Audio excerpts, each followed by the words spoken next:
That's right. Back at it again. It's your boy.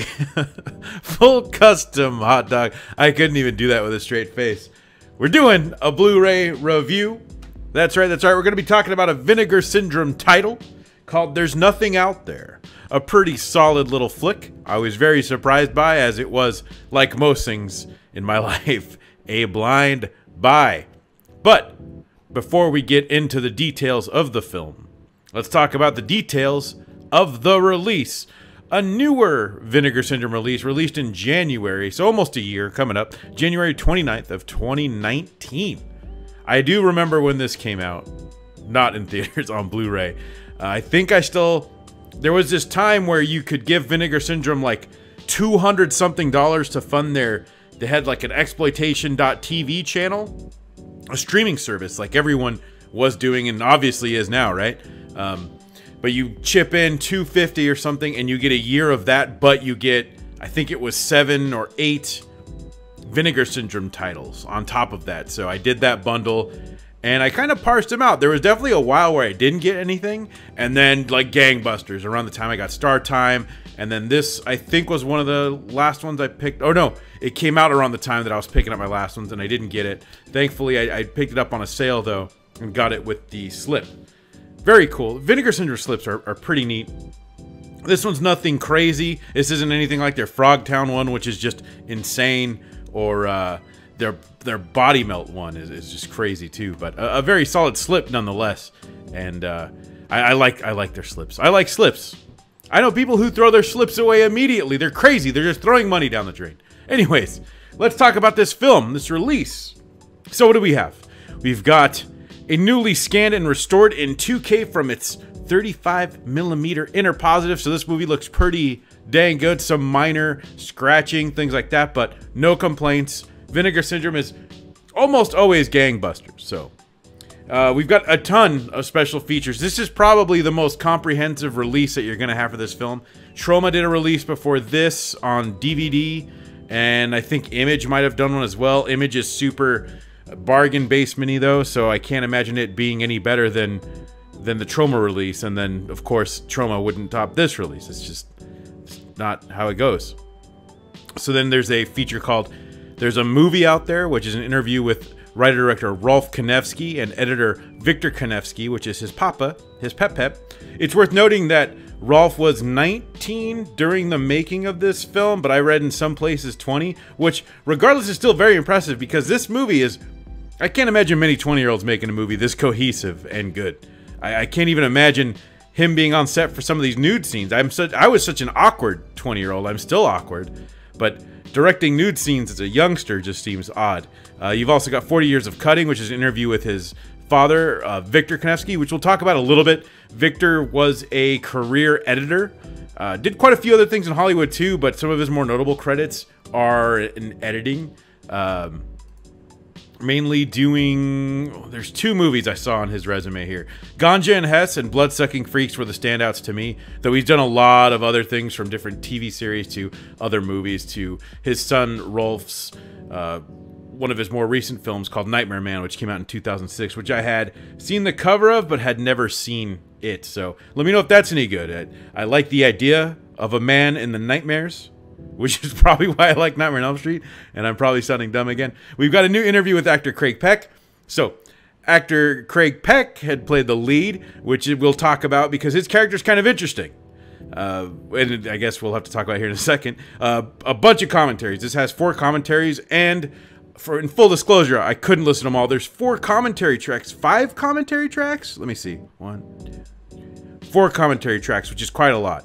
But I did fire up I think it was the new commentary with Rolfe Kanefsky, Joe Lynch. No, it wasn't this one. So anyways, there's a new commentary with Rolfe Kanefsky, Joe Lynch, and Jeff Reddick, and others. And there's an archival 20th anniversary commentary with Rolfe Kanefsky. And I think this is the one I heard here. An archival group commentary with Rolfe Kanefsky, Victor Kanefsky, Greg Peck, Mark Culver, and other people through the movies, which is cool. they all sound... I love commentaries where they all sound like they're still homies, and that may not be the case here, but it's always nice to hear people reminisce. I think that's kind of one of the cooler things about some of these commentaries on these older films, when the cast doesn't sound estranged or distant. It doesn't sound like you had any weirdos in the pack. It's just kind of fluid and nice, and they kind of tell these cool stories from the set. Now, there's a commentary with The Hysteria Continues, who I'm not familiar with, and, well, okay, they did the commentary on, oh, what was it? That freaking Brad Pitt slasher movie. Cutting Class. Sorry, I had to look behind me. They did the commentary for Cutting Class. I thought they did a great job. They also do a great job here. I'm still saying that I'm not too familiar with them because I think they're a podcast or something. Whatever they are, I want to hear more of them, so I need to make it a point to follow up with whatever The Hysteria Continues is. If you're familiar, let me know, because I like what they've done so far. I hope they're on more commentaries. This is a treat. So then you've got an archival interview with Rolfe Kanefsky from a few years ago. I don't know how many. I'm not really some kind of time cop. But it was cool because he still had the little prop monster that they had on the bed. Then you have a short film about the film's influence called Copycat. I wasn't sure what that was going to be, but I guess we'll talk about this now. So Craig Peck's character in this is Mike. Mike is very aware of this. I don't know how to describe it. He's very self-aware of the surrounding they're in. It's almost annoying at first, and you want to roll your eyes because his character is like, okay, we're obviously in a horror movie. We're in the woods alone. There's this happening. We need to do this. We need to be ready for this. And everyone thinks he's crazy. But the whole time he's like, no. You don't understand. This is a horror movie. We're in a horror movie. And so yeah, at first you kind of roll your eyes because you think it's been done before. And his character is kind of obnoxious, and it almost makes you hate him. And then you kind of grow to like him, and then he kind of makes you laugh sometimes. I was surprised how much his character grew on me because I really expected to hate him for pretty much most of the movie. But, so anyways, this Copycat short film talks about how Scream comes out, and Rolfe is like, hey, that's my Mike. I've done this character. What the heck? I wonder if my film has had any influence. And then it's kind of neat, some fun speculation. Did the writer of Scream end up actually seeing this movie? It looked like he did see it at some point, but no one could actually, you can't pinpoint it. You can't sue anything. What are you going to do, And they're very different movies anyways, right? Scream is much more of a horror.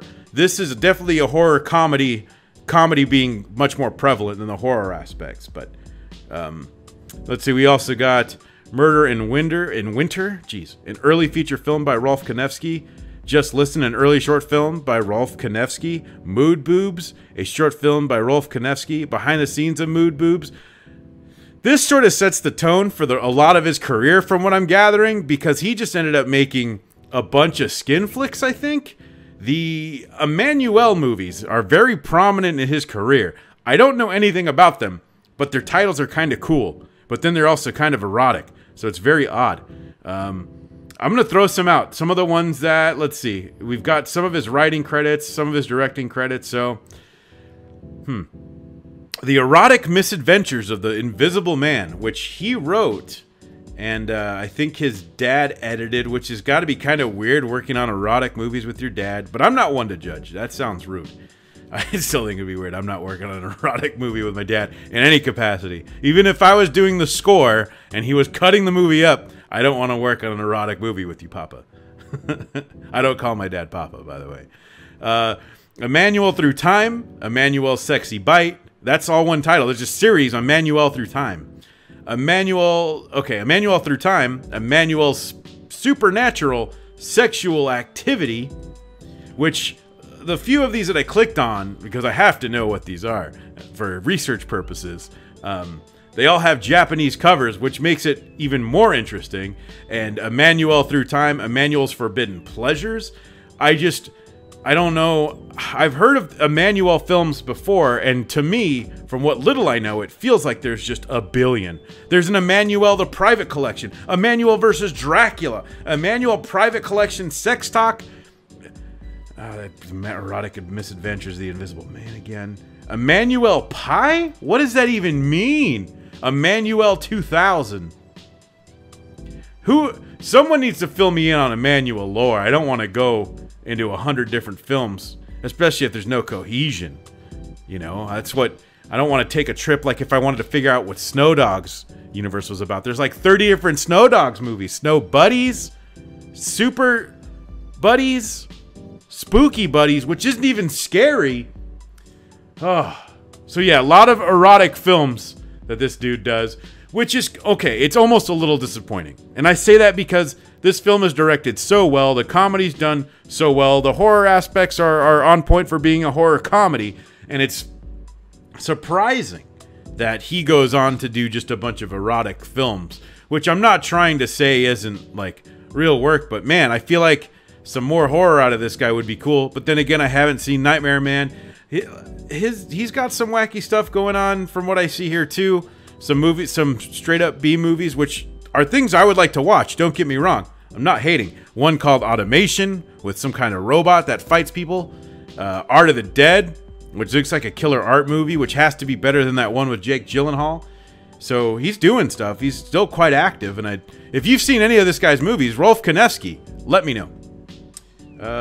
Music video, still galleries, behind the scenes rehearsal footage, pre-production footage, storyboards, original cast auditions, animation test footage, and deleted shots.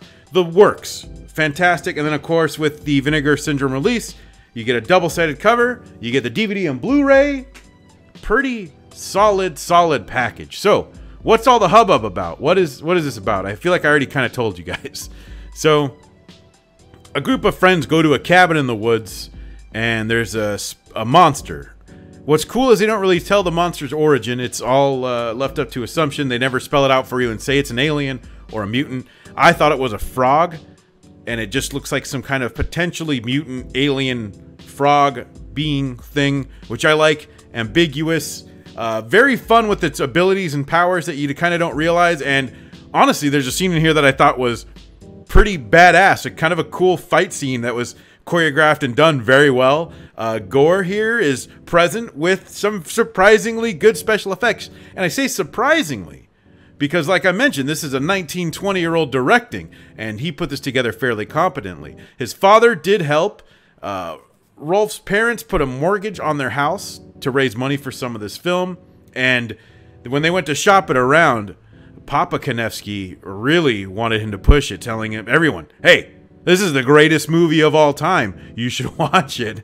And it's kind of funny to hear those stories of them on that circuit trying to shop it around. But from what you kind of gather is that a lot of people really liked it in the screenings, but it was really hard to get anybody to bite. It took 3 years for it to get any kind of theatrical release. But so a very solid comedy horror film with a great cast. Standouts, of course, are like we've kind of talked about, Craig Peck, who unfortunately hasn't done too much, but he was in the erotic misadventures of the Invisible Man, which I haven't seen. There's also, I keep hearing this story, that he thought about doing a sequel to this called This Isn't Funny Anymore. Okay, here, let me set this up. I'm just gonna read it from IMDb. Rolfe wanted to do a sequel called There's Still Nothing Out There. Later, he scrapped the idea for a film set in the same universe, entitled This Isn't Funny Anymore. Now, I don't know if that movie has come out yet. I don't know if it's ever coming out because I tried to do some research and came up with nothing, which is a bummer. So, mild tangent again. But yes, Craig Peck as the lead is solid.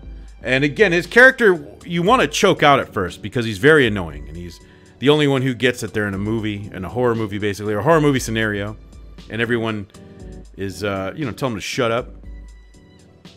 And then he's kind of obnoxious on top of that, making all these goofy jokes all the time. It's almost Deadpool-esque. And thankfully, it's not too much. You also got Bonnie Bowers as the second lead, who is very solid. This is unfortunately one of the only movies that she's done, and I thought she was great as well. Spends half the movie in a bikini, so if you like bikinis, this is your movie for bikini enthusiasts. And she's now doing music. And I looked at her Twitter feed, and it was a lot of political stuff, which is always weird. I don't know. I get kind of bummed when I see stars posting nothing about politics. It's boring. Or even someone who's been in movies. I know she's only been in one, and I'm just busting chops here, but I immediately was thinking of,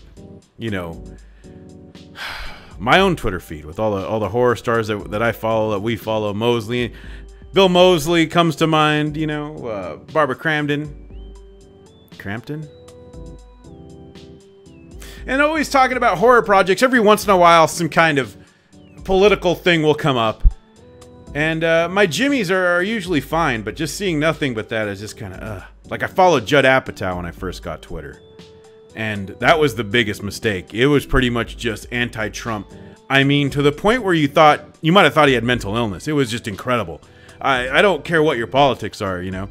If I'm going to follow you, I'm going to follow you, and I like your work, but when it was several times a day, to the point where I had to remove him from my Twitter feed because it was nonstop. I can't imagine any of his friends had him not muted, because it was incredible what was on display.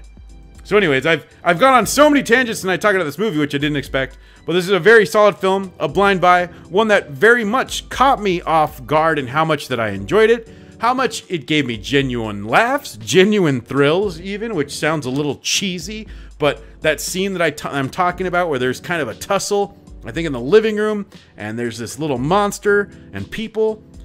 Great scene, and definitely one of the standouts for me this year, and a fantastic release. If you've heard of this movie, definitely let me know in the comments, because I understand this does have its cult following. I know everything does, but this, it sounds like more so. One of the guys from the that podcast I mentioned that did the commentary, I talked about driving 45 minutes just to rent this movie, asked them if he could buy this movie. They wouldn't even let him do it.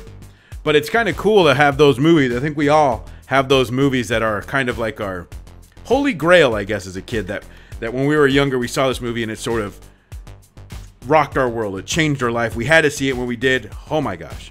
Mine is Phantom of the Paradise, in case you haven't heard me talk about. Maybe you're even wondering, why haven't I done a Phantom of the Paradise episode?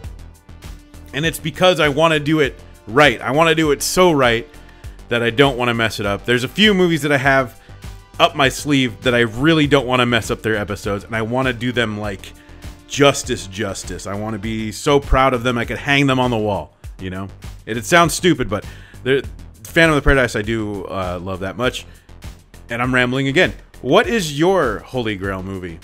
I'm curious to know, because some guys there's still nothing out there, which is crazy to me. A movie I've never heard of. So definitely let me know what's yours, and let me know what you think of this in the comments. Let me know if you've seen this movie.